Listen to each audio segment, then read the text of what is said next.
Little bug, little bug.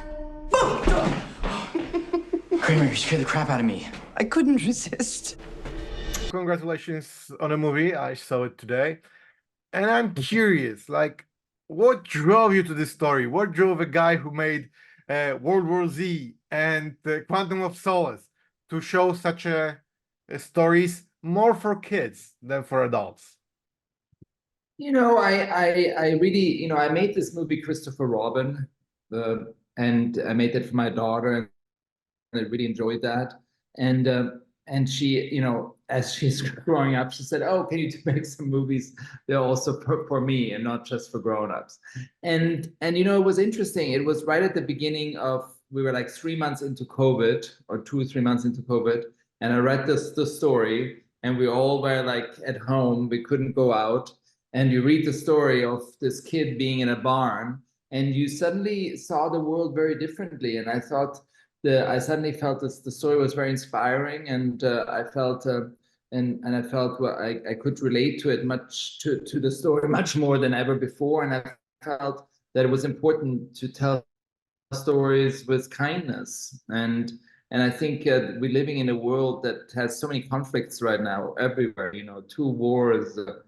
Basically, there's numerous conflicts in Africa, everywhere globally, that I feel like telling a story of kindness is something important. I felt as a story. Yeah, but you're saying this is a story of kindness, and me as a person from Poland who's still living the Holocaust story, we cannot actually cut off ourselves from it. It's a story about, how to say it, not kindness, but people that are trying to take everything from you, and you didn't do anything bad. Like, I was curious because this is one of the first time I see something that is happening in France, not in Poland or in Germany, but still the treatment of the French people is the same. They were afraid. They were selling out children. They were selling out their neighbors.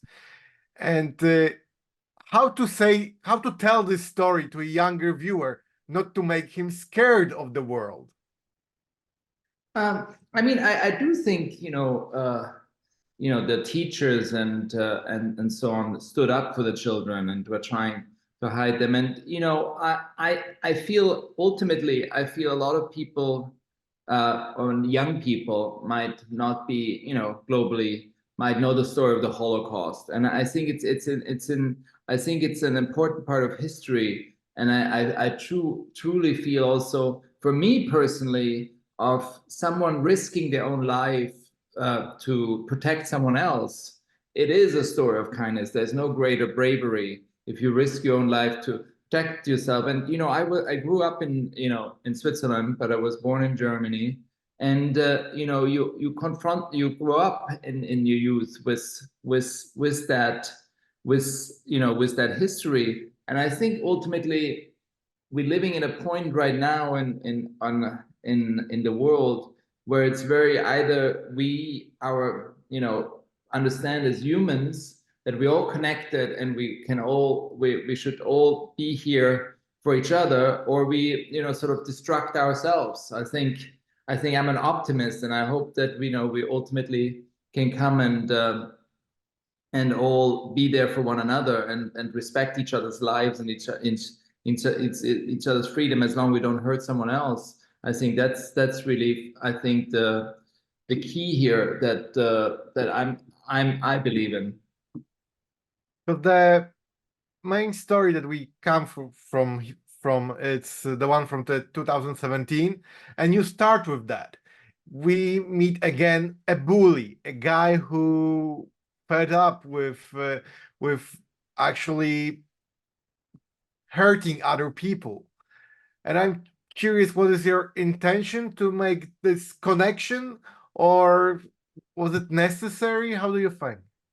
Yeah, I think it's the same author. She also wrote a graphic novel after Wonder, and she used the same character. So that's why I thought it was important to cast the same actor, that you sort of can relate what happened to the bully, and ultimately when the grandmother tells him her story, I think it's important to learn from the elder, because they have seen lives.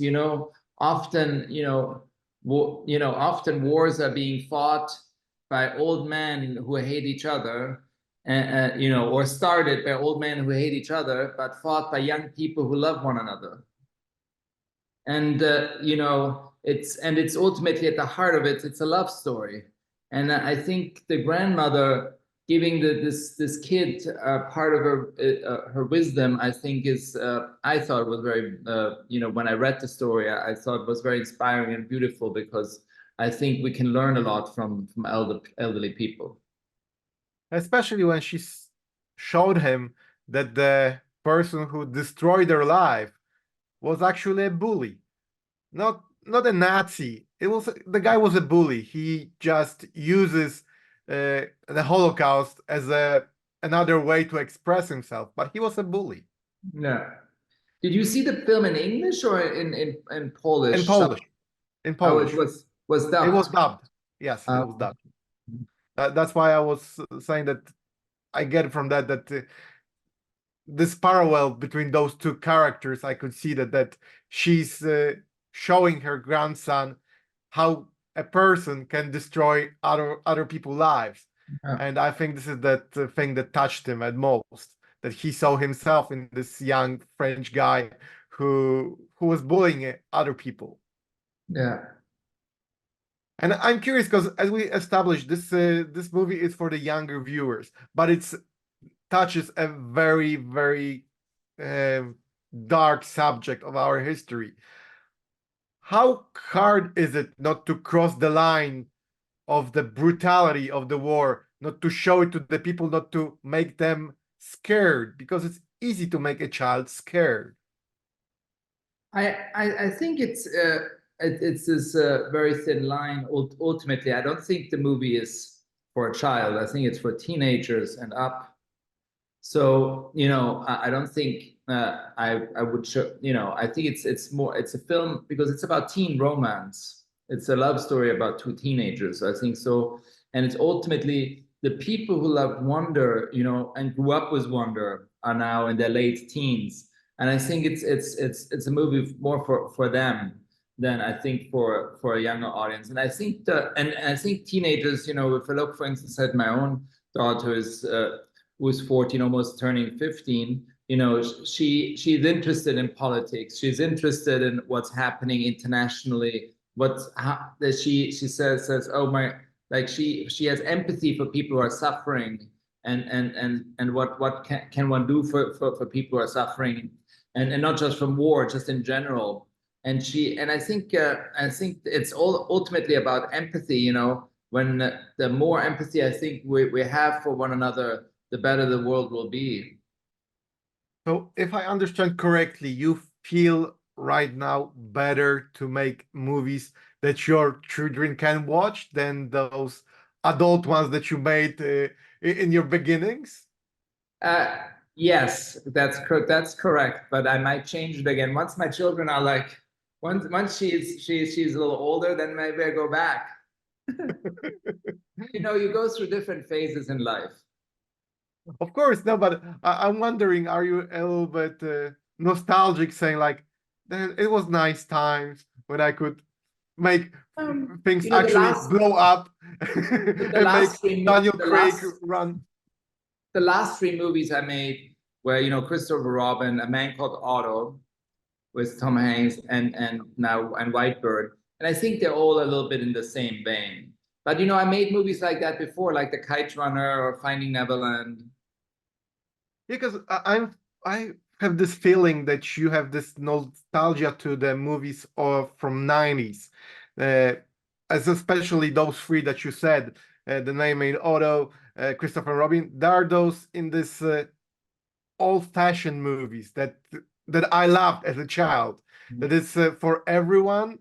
They are very warm, and you have the good feeling when they finish. Like, don't get me wrong, but yeah, you feel that the world is a better place after the story that you saw. And I'm curious, how do you pick up the projects, and how do you scoop those things out of those stories? You know, I decide on a project because I feel like, you know, there are some directors, they always make the same movie. Let's take Hitchcock, who is a master in Hitchcock in what he was doing. But then you have someone like Billy Wilder, who always picked something different.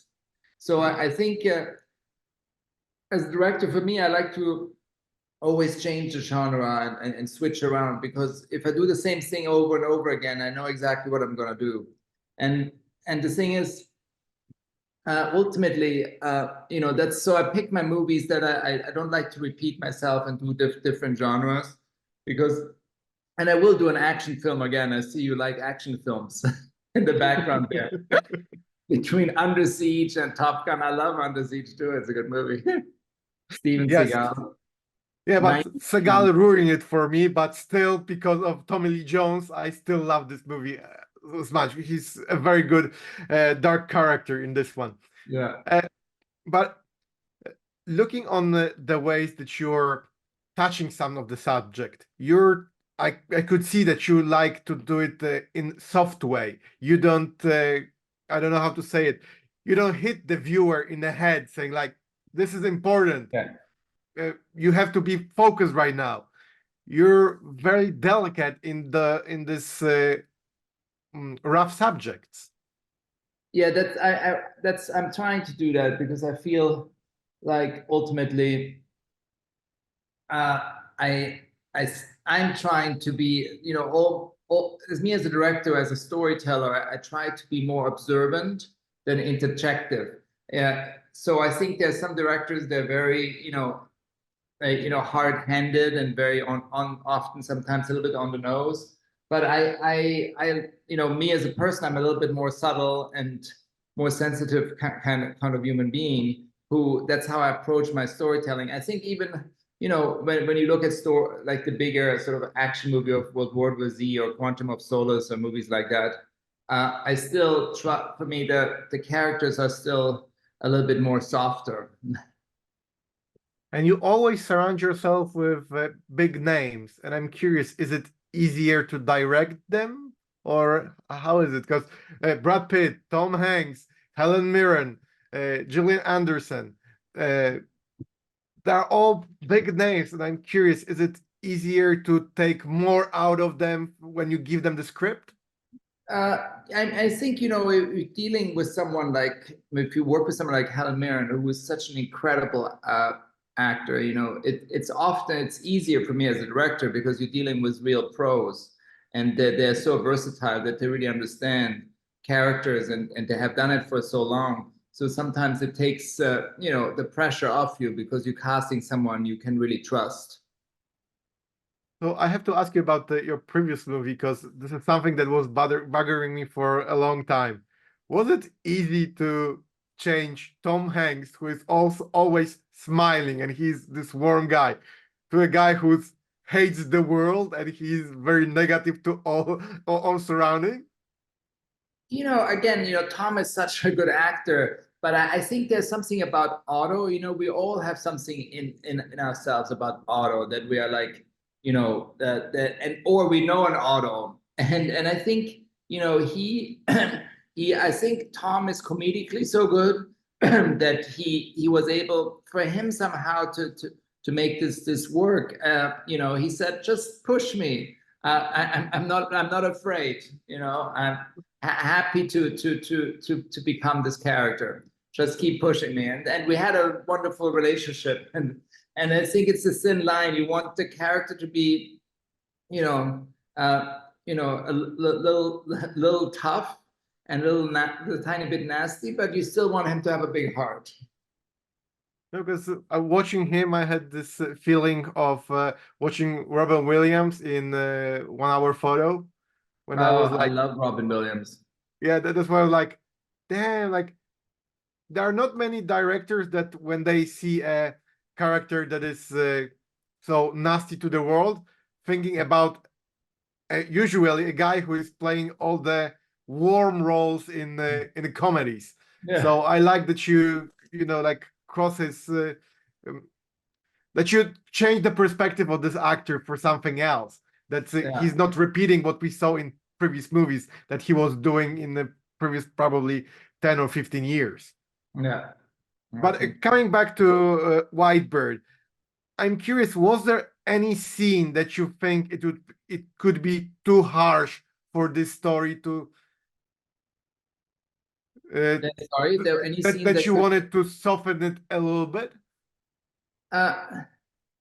I didn't know. I felt that it portrayed. You know, I wanted to make it realistic. I wanted to make it as sort of war is unfortunately always very you know, brutal and very intense. And I think it's important. You can't portray something that was horrible to try to make it nice, you know. And it's, I think there's a thin line that you have to sort of portray war as is or as it was. Yeah, but you're not showing the brutality of the war, and I could see that you're trying not to show so many blood, even if there is a conflict. So I could see that you softened some of the scenes, especially for the screen.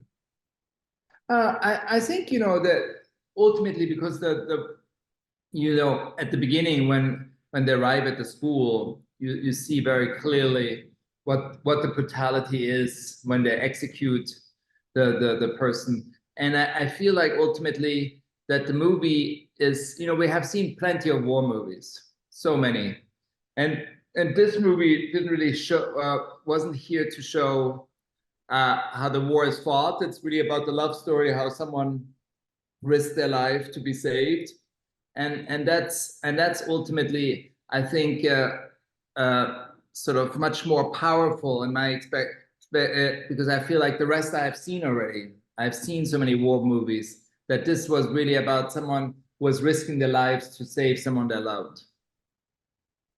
So what will be your next project? What is the next store for you? What's in your drawer? In my drawer, I'm not sure yet. But we're Really? working on things, so we'll see. Because I thought that usually the directors, when they finish one in head, they start another project. They're already in it. Yes. Yeah, but you know, there was a strike this year, so everything slowed down a little bit.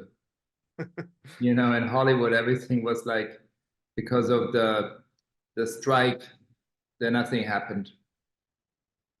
Yeah.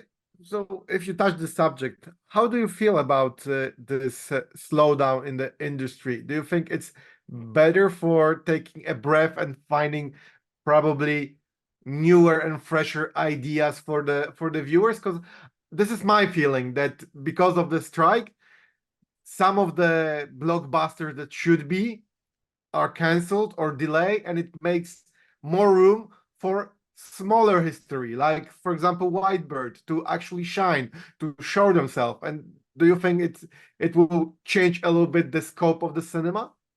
I mean, I would like that, because I think there's room for any kind of stories. I think that there's room for the big ones and the small ones. But I think if the big movies only dominate the marketplace, I think that's sad, because I feel like there's so many smaller jewels people hopefully would still go and see in the cinema and not just in front of their television through streaming. So, you know, I'm still, obviously, because I'm a filmmaker, still love to experience movies in the cinema. And what is your approach to streaming? Because for me, the streaming is a little bit so changing the landscape, that are too many things that are nice and should be watched, as you said, in cinema, are going direct to VOD, and it takes a lot of emotions out of it, because watching the movies on everything that you wanted, for your phone, for your tablet, for your laptop, it a little bit destroy your work, because we will not see many things that we would see on a big screen of what you want to show us. Yeah, I think, you know, the one thing is with those streaming thing, there's so much content you can't see everything.